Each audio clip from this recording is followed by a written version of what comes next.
Yaşarım pislik gibi, yaşarım hissiz gibi. Olamam sizden biri ya.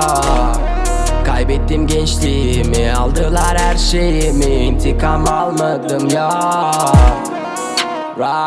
Lütfen benimle kal, her şey senin elinde bak. Lütfen bir kez gülümse artık.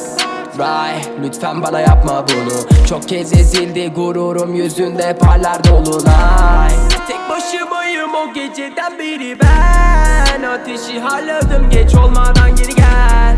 İlaçlar, tedaviler, bela gibiler. Omzumdan atamadım bu yükü, yeter. Yok bir çarem, buna dayanamam. Çok özledim, sana hiç kıyamam. Atlattık hep her şeyi beraber. Sana ne oldu bilmem ama dayanamam. Benim yüzümden, hepsi benim yüzümden. Döküldüyse gözyaşım, bu benim yüzümden.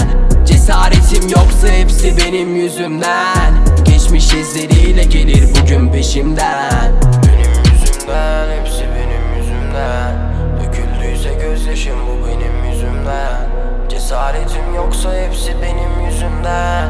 Geçmiş izleriyle gelir bugün peşimden. Benim yüzümden, hepsi benim yüzümden. Döküldüyse gözyaşım, bu benim yüzümden. Cesaretim yoksa hepsi benim yüzümden. Geçmiş izleriyle gelir bugün peşimden.